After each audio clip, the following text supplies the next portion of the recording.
And the BBC's main 10 o'clock news bulletin announced a significant casualty of the coronavirus this week. What was that? I think it's Love Island, isn't it? Exactly. So Love Island isn't going to go ahead this year, but I believe that if you hold your head close to the microwave, you can still burn through the same amount of brain cells. So this is the news that the government are going to begin virus contact tracing. There are some fears that the contact tracing app could help the government to harvest our personal data. Doesn't bother me, said Eamon Holmes from the safety of his recently constructed tinfoil bungalow. On Sunday, Boris Johnson is expected to lay out a menu of options, and that could be the last menu you see until 2021. According to reports in the papers, Boris was going to be accompanied at his Sunday broadcast by Michael Gove, but they were worried that people would think, fuck me, Wilf's an ugly baby.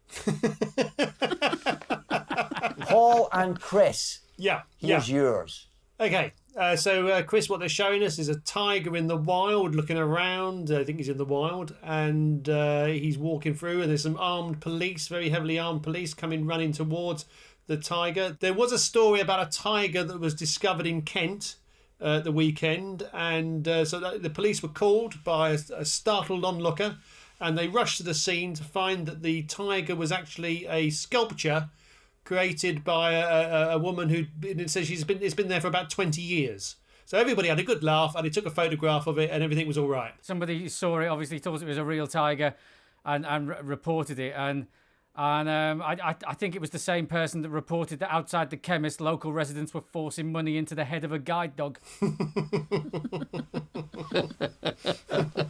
I was just going to say my cat was fantastically put out. Some other famous cat in Kent hogging the news for a week. He had a hissy fit and retired to his bed hurt. So that's the last we'll hear of him.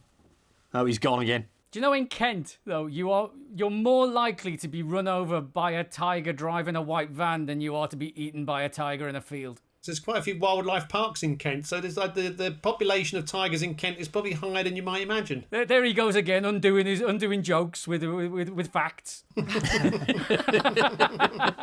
I feel as if it's a service I can provide. Shall we have a look at the reason that 10 armed police officers on a helicopter were dispatched to the Kent countryside? Here it is.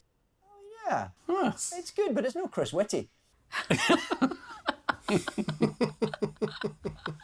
Here's the tiger with some of his new friends.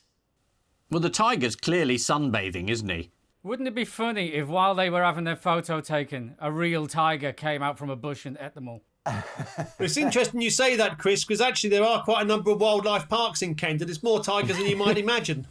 Do you know what? I've heard that before. It's Yeah, so have I. I don't know where I've heard it from, but somewhere. Bloody BBC repeat. Exactly. Do we have any idea how the tiger got there? No, I think there's a woman, she's a sculptor, she sculpted it. She said it's been there 20 years. So I imagine that somebody went for a walk near their house where they hadn't been before, and they came across it, and there it was. But it's not a surprise, really, because I don't know if you know this, but there's a surprising number of tigers in Kent because there's a number of wildlife parks. I think I'm getting a bit of echo on my earpiece.